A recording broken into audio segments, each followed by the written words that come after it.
한 거대 쇼핑몰이 49조 원을 벌어들이고도 고작 115억 원밖에 남기지 못했습니다. 바로 쿠팡입니다.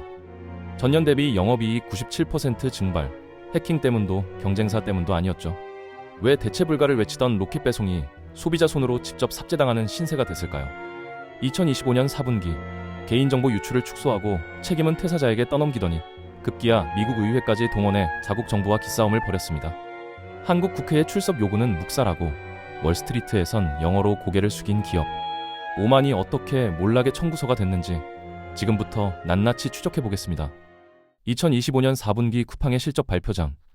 숫자 하나가 시장을 얼어붙게 만들었습니다. 영업이익 115억 원. 직전해 같은 분기엔 3,700억 원을 찍었으니 말 그대로 97%가 공중으로 사라진 셈이죠. 매출은 49조 원으로 역대 최고치를 경신했는데 남은 건 고작 그 0.02%뿐이었습니다. 장사는 역대급으로 잘했는데 주머니엔 쥐꼬리만 남은 기현상. 도대체 무슨 일이 벌어진 걸까요? 쿠팡 측 해명은 간단했습니다. 개인정보 유출 사고 대응에 막대한 비용이 들어갔다는 거죠. 피해 고객 보상, 시스템 보안 강화, 법률 대응 비용까지 합치면 수천억 원이 증발할 수밖에 없었다고 항변했습니다. 언뜻 들으면 그럴듯해 보이는 논리입니다.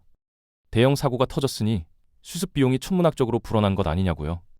하지만 숫자를 조금만 뜯어보면 이야기가 달라집니다. 한국 소비자들은 사실 개인정보 유출에 꽤 단련된 편이에요. 카드사 대란, 통신사 해킹, 포털 사이트 털림까지 숱하게 겪으면서 또 털렸네 하고 넘어가는 일종의 면역력이 생겼죠. 실제로 과거 대형 유출 사고들을 보면 초기엔 난리가 나도 서너 달 지나면 이용자 수가 회복되는 패턴이 반복됐습니다. 그런데 쿠팡은 달랐습니다. 사고 발생 이후 시간이 지날수록 오히려 이탈자가 늘어났어요. 앱 삭제 인증샷이 SNS를 도배하고 탈팡이라는 신조어가 실시간 검색어에 오르내렸죠. 단순한 분노의 표출이 아니었습니다. 안 쓰면 그만이다. 굳이 여기 살 이유가 없다는 냉정한 계산이 깔려 있었어요. 감정이 아니라 판단으로 지갑을 닫아버린 겁니다. 여기서 핵심적인 질문이 떠오릅니다. 왜 쿠팡만 이렇게 됐을까요? 다른 기업들은 비슷한 사고를 치고도 어떻게든 봉합에 성공했는데 왜 쿠팡의 상처는 시간이 갈수록 덧나기만 했을까요? 정보 유출 자체보다 더 치명적인 무언가가 있었던 겁니다. 실마리는 쿠팡이 사고 직후 보여준 태도에 있습니다. 문제는 보안 시스템의 구멍이 아니었어요. 그 구멍을 대하는 기업의 자세. 바로 거기서 균열이 시작됐죠. 사고가 터지면 CEO가 나서는 게 순서입니다. 고개 숙여 사과하고 재발 방지를 약속하고 피해 보상 계획을 밝히는 게 위기관리의 정석이죠. 그런데 쿠팡의 김범석 의장은 석 달이 넘도록 입을 열지 않았습니다. 한국 언론의 취재 요청도 국회의 출석 요구도 철저히 외면했어요. 2,600만 명의 개인정보가 유출됐는데 최고 경영자는 마치 남의 나라 일인 듯 침묵을 지킨 겁니다. 그러던 그가 드디어 모습을 드러낸 장소는 어디였을까요? 서울이 아니었습니다. 뉴욕 월스트리트 분기 실적 발표 컨퍼런스 콜 자리였죠. 그것도 한국어가 아닌 영어로 사과의 말을 꺼냈습니다. 이번 사건으로 불편을 겪은 고객들에게 사과드린다는 짧은 한마디. 한국 소비자들은 석 달을 기다렸는데 정작 그 사과는 미국 투자자들 앞에서 영어로 나온 거예요. 더 기가 막힌 건 그 다음 문장이었습니다. 김범석 의장은 우리 팀의 대응에 자부심을 느낀다고 덧붙였어요. 수천만 명의 정보가 털리고 소비자들이 등을 돌리고 있는데 자부심이라니요. 이 발언이 한국에 전해지자 여론은 그야말로 폭발했습니다. 도대체 누구 편이냐, 우리가 봉이냐는 댓글이 쏟아졌고 탈팡 움직임은 더욱 거세졌죠. 시선을 국회로 돌려보면 상황은 더 씁쓸해집니다. 정무위원회는 여러 차례 김범석 의장의 출석을 요구했어요. 피해자 대부분이 한국인이고 사업 기반도 한국인데 책임자가 국회에 와서 해명하는 건 당연한 수준이었죠. 하지만 돌아온 건 번번이 불출석 통보였습니다.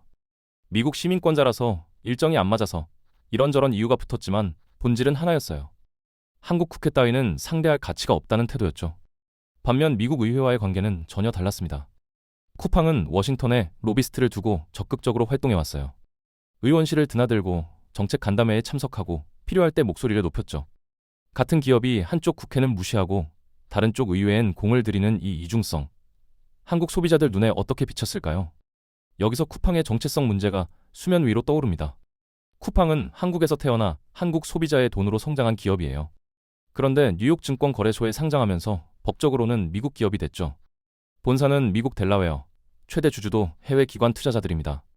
한국에서 장사하고 한국인 돈을 벌고 한국인 개인정보를 털렸는데 책임지는 건 미국 주주들한테만 하겠다는 구조가 된 거예요. 이 기묘한 이중 국적이 위기 앞에서 적나라하게 드러났습니다. 누구의 기업이고 누구를 위한 기업인지 소비자들은 묻기 시작했어요. 사건 초기로 돌아가 보겠습니다. 2025년 11월, 쿠팡이 처음 발표한 피해 규모는 4,500개 계정이었습니다. 비정상 접근이 감지됐고 신속히 조치를 완료했다는 게 공식 입장이었죠. 대형 플랫폼치고는 소소한 사고처럼 포장됐습니다. 그런데 불과 열흘 뒤 숫자가 완전히 뒤집어집니다. 3,370만 개. 4,500개가 아니라 3,370만 개였던 겁니다. 쿠팡 활성 고객 수가 2,470만 명인데 유출 계정은 그보다 많았죠. 사실상 가입자 전원이 털린 셈입니다. 한국 인구의 3분의 2에 해당하는 숫자입니다. 더 충격적인 건 시간표였습니다. 유출이 시작된 건 2024년 6월 24일, 쿠팡이 이상 징후를 감지한 건 2025년 11월 18일. 무려 5개월 동안 정보가 새어나가는 줄도 몰랐던 겁니다. 이재명 대통령도 국무회의에서 5개월간 유출을 파악하지 못했다는 게 참으로 놀랍다며 질타했죠. 궁지에 몰린 쿠팡이 꺼낸 카드는 더 황당했습니다. 퇴사한 중국 국적 직원의 단독 범행이라는 발표였죠. 회사 시스템 문제가 아니라 악의를 품은 전 직원이 보안키를 탈취해 저질렀다는 논리입니다. 전형적인 꼬리 자르기였습니다. 그러더니 12월 25일 쿠팡은 한술 더 뜹니다. 실제 피해 계정은 3천여 개에 불과하다고 번복한 겁니다. 3,370만에서 3,000개로 10,000배 넘게 줄여버렸죠. 하지만 정부 민관합동조사단의 결론은 달랐습니다. 유출된 개인정보 3,367만 건, 조회 횟수 1억 4,850만 회. 쿠팡의 주장이 얼마나 허구였는지 숫자가 증명한 셈이죠. 퇴사자가 5개월간 서버에 접근할 수 있었다는 것 자체가 보안 시스템의 총체적 부실을 드러냅니다. 소비자들은 확신하게 됐습니다. 이 기업은 반성할 의지가 없구나. 문제를 해결하려는 게 아니라 덮으려고만 하는구나. 신뢰가 무너지는 속도는 쌓이는 속도보다 훨씬 빠릅니다. 쿠팡의 이런 태도 사실 처음이 아닙니다. 개인정보 유출 사건이 터지기 훨씬 전부터 이 기업은 문제가 생기면 덮고 보는 방식을 반복해왔어요. 그 대상이 고객 정보든 노동자의 생명이든 크게 다르지 않았습니다. 2020년부터 2025년까지 쿠팡 물류센터와 배송 현장에서 숨진 노동자는 최소 29명으로 추산됩니다. 2021년 한 해만 놓고 봐도 상시 근로자 1만 7천여 명 중 1,925명이 산재 판정을 받았죠. 재해율 11.3%. 건설업보다 4배나 높은 수치입니다. 위험한 공사 현장보다 물류 창고가 더 위험하다니 상식적으로 납득이 되시나요? 더 충격적인 건 사고 이후의 대응이었습니다. 2020년 10월 대구 70 물류센터에서 한 27살 청년이 과로로 쓰러져 숨졌습니다. 그런데 당시 김범석 의장이 임원에게 보낸 메시지가 2025년 12월에야 공개됐습니다. 그가 열심히 일했다는 기록이 남지 않도록 확실하게 하라. 과로사 증거를 없애라는 취지였습니다. 같은 메시지에서 김범석 의장은 이렇게도 말했습니다. 그가 왜 열심히 일하겠나? 그들은 시간제 노동자다. 성과로 돈을 받지 않고 시급을 받는다. 사람이 죽었는데 그 사람의 노동 가치를 시급으로 환산하는 발언이 CEO 입에서 나온 겁니다. 쿠팡의 중대재해 대응 매뉴얼도 뒤늦게 공개됐습니다. 유족 포섭, 언론과 노조 차단, 정부, 국회 로비까지 조직적으로 산재를 은폐하라는 내용이 담겨 있었어요. 실제로 유족들과의 합의서에는 사건을 외부에 알리면 민형사상 책임을 묻겠다는 조항이 들어갔습니다. 돈으로 입을 막고 계약서로 침묵을 강제한 거죠. 심지어 근로복지공단이 산재로 인정한 사건에 대해서도 쿠팡은 취소해달라며 행정소송을 냈습니다. 노동자가 죽고 정부 기관이 산재라고 판정했는데 기업이 그걸 뒤집겠다고 법정에 간 겁니다. 직원의 생명도 엑셀시트의 비용 항목으로 취급하는 기업이 고객의 개인정보를 소중히 여길 리 만무했던 셈이죠. 여기서 국민적 분노가 폭발한 결정적 계기가 등장합니다. 개인정보 유출과 산재 은폐만으로도 충분히 심각한데 쿠팡은 상상도 못할 무리수를 뒀어요. 한국 정부가 본격적으로 조사에 나서자 미국 정치권에 손을 벌린 겁니다. 쉽게 말해 한국 정부가 우리를 괴롭힌다. 좀 막아달라고 미국에 로비를 한 거죠. 쿠팡이 미국 정치권에 뿌린 돈은 어마어마합니다. 2021년 미국 증시 상장 이후 5년간 약 150억 원, 2025년 한 해만 50억 원을 로비 자금으로 썼어요. 백악관, 의회, 무역 담당 부처까지 미국 권력의 핵심부를 전방위로 공략했습니다. 트럼프 대통령 취임 준비위원회에도 14억 원을 기부했죠. 한국 국회 출석은 거부하면서 미국 정치인들한테는 돈 보따리를 풀었던 겁니다. 그 로비의 결과물이 2026년 2월에 터졌습니다. 미국 하원 법사위원회가 한국 정부가 미국 기업 쿠팡을 차별하고 있다며 공식 항의에 나선 거예요. 3,370만 명의 정보가 털린 피해국 한국이 오히려 미국 기업을 괴롭히는 가해국으로 둔갑한 겁니다. 도둑이 매를 드는 격이죠. 여기서 끝이 아닙니다. 쿠팡의 미국 투자자들은 한국 정부가 쿠팡을 차별해서 우리가 손해를 봤다며 국제 소송까지 준비하고 있어요. 심지어 미국 정부에 한국 물건의 관세를 왕창 때려달라는 청원까지 넣었습니다. 한국에서 장사해서 돈 벌고 한국인 정보 털어먹고 이제는 한국 경제 전체를 볼모로 협박하는 수준이죠. 정리하면 이렇습니다.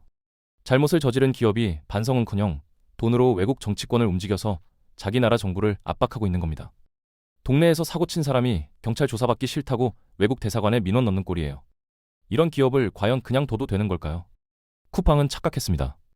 자신들의 로켓 배송이 없으면 한국 소비자들이 못 살 줄 알았던 거죠. 내일 새벽까지 배송이라는 마법 같은 속도에 한번 길들여지면 다른 데로 갈 수 없을 거라고 믿었어요. 실제로 그동안은 그랬습니다. 쿠팡의 일간 활성 이용자는 1,600만 명을 넘나들었고 대형마트 3사 매출을 합친 것보다 쿠팡 혼자가 더 컸으니까요. 그런데 이번엔 달랐습니다. 정보 유출 사태 이후 쿠팡의 일간 활성 이용자는 1,400만 명대까지 떨어졌어요. 한 달 만에 110만 명이 이탈한 겁니다. 쿠팡 와우카드 해지 건수는 더 극적이었죠. 사태 전 하루 평균 316건이던 해지가 사태 후 2,217건으로 7배 가까이 뛰었습니다. 지갑을 닫은 정도가 아니라 아예 끈을 끊어버린 거예요. 소비자들이 떠난 자리는 경쟁사들이 빠르게 채웠습니다. 컬리의 12월 월간 이용자는 449만 명으로 전년 대비 34% 급증했고 네이버 플러스 스토어는 트래픽이 23% 넘게 뛰었어요.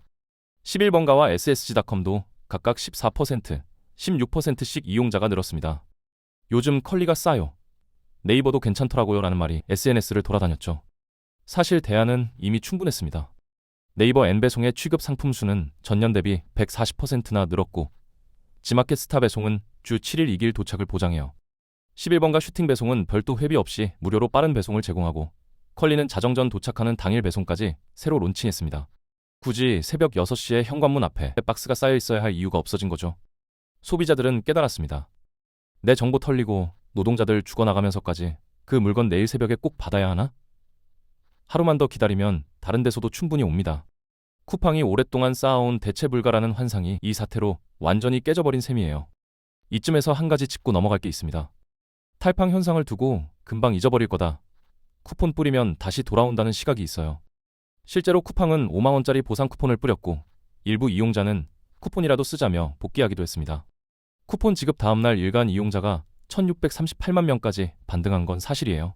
하지만 이번 사태의 본질은 100원, 200원 아끼려는 가격 싸움이 아닙니다. 집단소송 카페에 80만 명이 모였고 12개 소비자단체가 연합해 불매를 선언했어요. 실효성 있는 대책 없으면 탈퇴와 불매로 맞서겠다는 공식 성명까지 나왔죠. 쿠폰 몇 장으로 달랠 수 있는 분노가 아니었던 겁니다. 소비자들이 진짜 화가 난 건 정보 유출 그 자체가 아니에요. 한국에서 개인정보 털리는 건 어제 오늘 일이 아니니까요. 문제는 그 이후의 태도였습니다. 5개월간 유출 사실도 모르고 있다가 들통나니까 숫자를 축소하고 책임은 퇴사자한테 떠넘기고 급기야 미국 정치권까지 끌어들여 자국 정부와 기싸움을 벌였죠. 반성은커녕 오만함만 확인시켜준 꼴이에요. 이건 단순한 변심이 아닙니다. 윤리적 책임을 내팽개치는 기업한테는 돈을 안 쓰겠다는 소비자 주권의 진화예요. 예전에는 싸고 빠르면 장땡이었습니다. 그런데 이제는 묻기 시작한 거죠. 이 기업이 내 정보를 어떻게 다루나? 이 배송을 위해 누가 죽어나가나? 문제가 생기면 어떤 태도를 보이나? 정부와 국회도 움직이기 시작했습니다. 고용노동부는 차관급 TF를 꾸려 산재 은폐 의혹을 수사 중이고 경찰은 86명 규모의 전담팀을 편성했어요. 개인정보보호위원회는 역대 최대 규모의 과징금을 예고했고 국회는 집단소송제 확대 법안까지 추진하고 있습니다. 쿠팡 하나를 넘어서 플랫폼 기업의 책임을 어디까지 물을 것인가라는 논의가 본격화된 거죠. 탈팡은 끝이 아니라 시작입니다. 한국 소비자들이 거대 플랫폼 앞에서 처음으로 아니오라고 말한 사건이에요. 쿠팡은 스스로 회복됐다고 말합니다. 2026년 2월 27일 공시에서 1분기부터 회복세를 보이고 있다고 발표했죠. 하지만 시장 전문가들의 시선은 차갑습니다. 신뢰 회복에는 최소 2에서 3분기가 필요하고 그 사이 경쟁사들이 이탈 고객을 흡수할 거라는 분석이 지배적이에요. 숫자가 말해줍니다. 연간 영업이익률 1.38%. 글로벌 이커머스 기업 중에서도 바닥 수준입니다. 역대 최대 매출을 찍었지만 목표였던 50조 원 고지는 8,800억 원 차이로 실패했죠. 양적 성장과 질적 위기가 공존하는 기묘한 성적표입니다. 겉으로는 1등인데 속은 텅 빈 셈이에요. 미국에서도 불이 붙었습니다. 쿠팡 투자사 5곳이 수십억 달러 손실을 봤다며 한국 정부를 상대로 국제소송에 나섰어요. 자기들이 투자한 기업이 한국에서 정보 유출 사고를 쳤는데 한국 정부가 조사하니까 차별이다, FTA 위반이다라며 대래 큰 소리를 치는 겁니다. 피해자가 누군지 완전히 뒤바뀐 상황이죠. 결국 이 사태가 던지는 질문은 하나입니다. 거대 플랫폼이 국경을 넘나들며 이익은 챙기고 책임은 회피하는 시대. 우리는 어디까지 허용할 것인가? 2026년 이커머스 시장의 화두는 성장에서 신뢰로 바뀌고 있어요. 얼마나 싸게 파느냐보다 얼마나 믿을 수 있느냐가 플랫폼 선택의 기준이 되는 시대가 열린 겁니다. 쿠팡의 위기는 끝이 아니라 시작입니다. 한국 소비자들이 거대 플랫폼 앞에서 처음으로 아니요 라고 말한 역사적 사건이에요. 그 대답이 어떤 결과로 이어질지 2026년이 증명해 줄 겁니다. 오늘 영상이 유익하고 재밌으셨다면 구독과 좋아요 부탁드리겠습니다. 영상 제작에 큰 힘이 됩니다. 다음 영상에서 뵙겠습니다.